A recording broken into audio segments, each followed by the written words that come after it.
रजनी और उसका परिवार एक छोटे से गांव में रहते थे।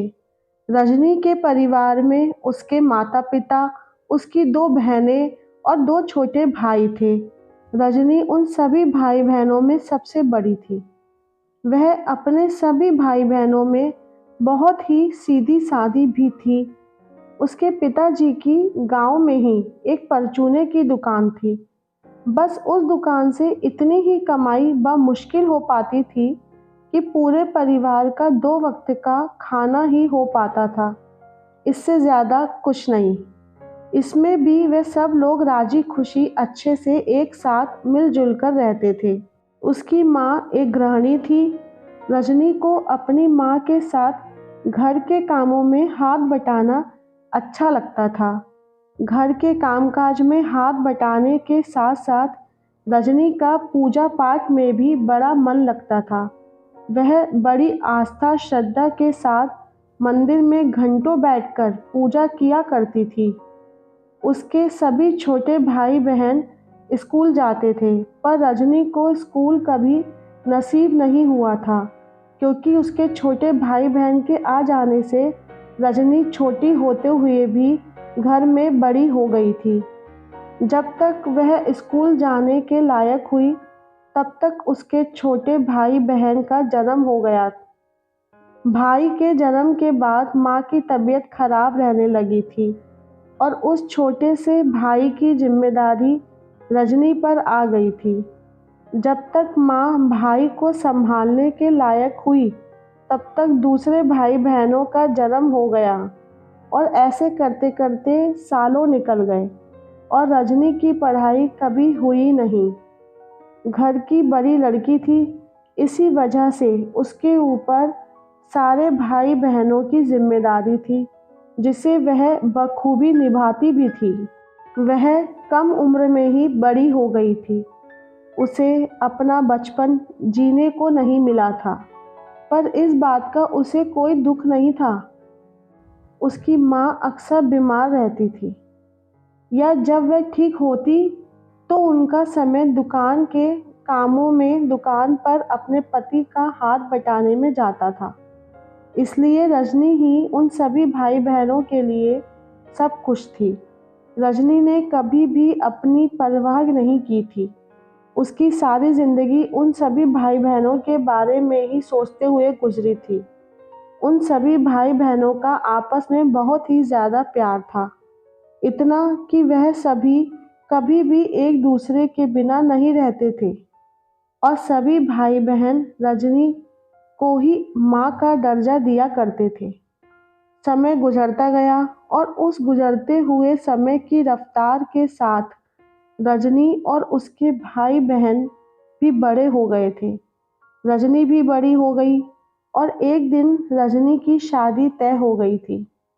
जब रजनी की शादी हुई और उसकी विदाई के उस समय सभी बच्चों ने घर में इतना रोना शुरू किया कि रजनी कहीं नहीं जाएगी, और उन सभी की सिर्फ एक ही शर्त थी कि जाएगी भी तो हम सब उसके साथ उसके ससुराल जाएंगे। घर के बड़ों ने जैसे तैसे करके उन सभी को समझाया। उस दिन तो वह मान गए, क्योंकि छोटे बच्चे थे, बड़ों के आगे उनकी एक ना चली। रजनी की विदाई हो गई। रजनी के घर से चले जाने के बाद घर में अब पहले जैसा माहौल नहीं था। उस घर में सब कुछ बदल गया था। उन भाई बहनों को रजनी के बिना रहने की आदत नहीं थी। सभी को रजनी की बार बार हर काम के लिए, अपनी बातों के लिए उसकी याद सताती थी।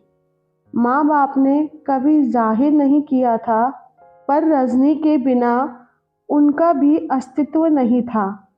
सभी लोग रजनी के बिना अपने आप को अधूरा महसूस करते थे। इधर इन घर वालों का ये हाल था, वहीं उधर दूसरी ओर रजनी का भी अपने ससुराल में यही हाल था।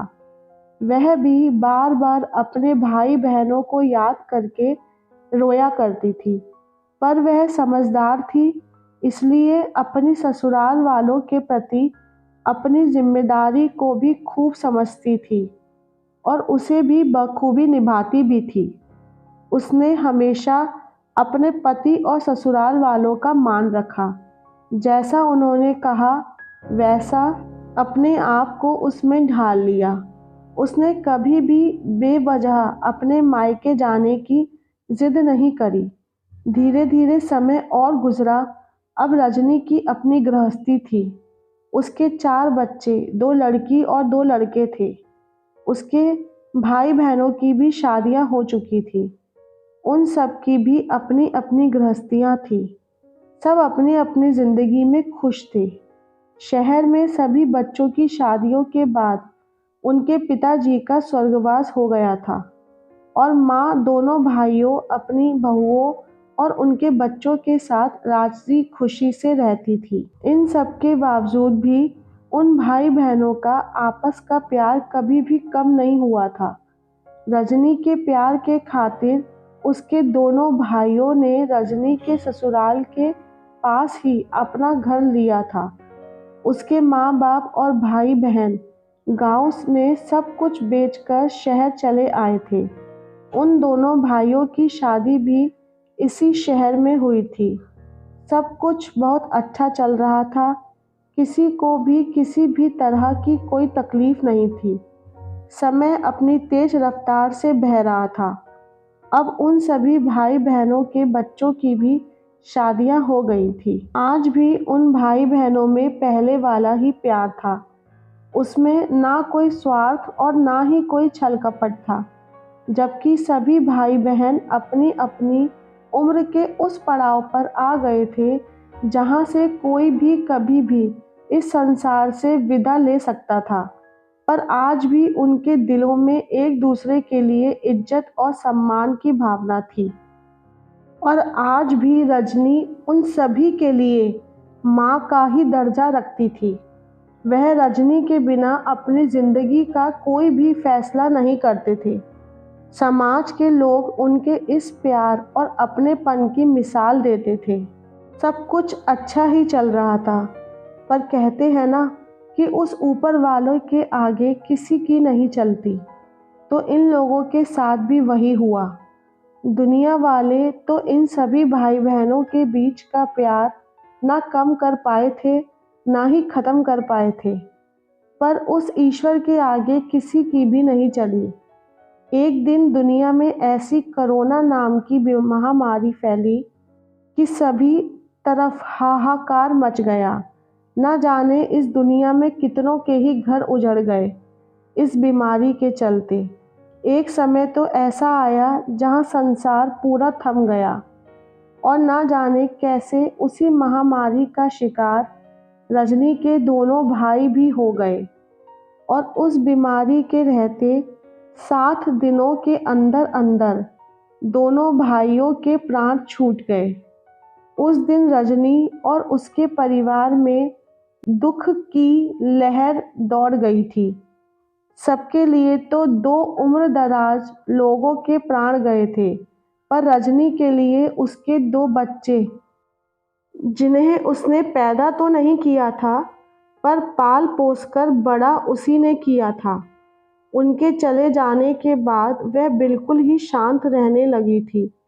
ना किसी से मिलना, ना बात करना, जैसे उसके लिए जिंदा रहने के लिए दुनिया में अब कुछ बचा ही नहीं था। कुछ महीने गुजरे और 2 दिन बाद राखी का त्योहार आने वाला था। रजनी अंदर ही अंदर घुटी जा रही थी। ना तो वह किसी को अपने मन की व्यथा सुना पा रही थी और ना बता पा रही थी। आखिर वह अब बूढ़ी जो हो गई थी, तो कौन था उसके पास बैठकर उसकी तकलीफ को समझने वाला। उसके पति भी अब बूढ़े हो गए थे। वह अब अपना ज़्यादा से ज़्यादा समय पूजा पाठ में ही गुजारा करते थे। रजनी चाहे शरीर से बूढ़ी हो गई थी, पर उसके अंदर दिल तो उस माँ का ही था जो अपने बच्चों को याद कर रही थी। उसके भाई, जिन्हें वो अपनी जान से भी ज़्यादा चाहती थी। राखी को एक ही दिन बाकी रह गया था। घर के सभी लोग राखी के त्योहार की तैयारियां कर रहे थे। कि तभी रजनी के कमरे से उसकी पोती के चीखने की आवाज़ सुनाई देती है। उसकी चीख को सुनकर घर में मौजूद सभी लोग रजनी के कमरे में भागे भागे जाते हैं और कमरे में जाकर सभी का रोना चिल्लाना शुरू हो जाता है, क्योंकि रजनी अब इस संसार से विदा ले चुकी होती है और जाते जाते उसके हाथ में पकड़ी उस चिट्ठी को पढ़कर सभी की आंखों से आंसुओं की धारा बहने लगती है। उस चिट्ठी में रजनी ने लिखा था कि मेरा इंतज़ार मत करना, मैं अब कभी नहीं आऊँगी, क्योंकि मैं अपने भाइयों के पास राखी बांधने जा रही हूँ। वह मेरा इंतज़ार कर रहे होंगे। उसको पढ़ते हुए ऐसा एक भी इंसान वहाँ नहीं था जिसकी आंखों से आंसू ना बहे हों। ऐसा था उन भाई बहनों का प्यार जो कभी भी जुदा नहीं हुए। इस संसार के लोभ लालच से कई गुना बढ़कर था उनका प्यार। दोस्तों, आपको ये कहानी कैसी लगी और इस कहानी के बारे में आपके क्या विचार हैं? कृपया हमें कमेंट बॉक्स में कमेंट करके ज़रूर बताइए। धन्यवाद।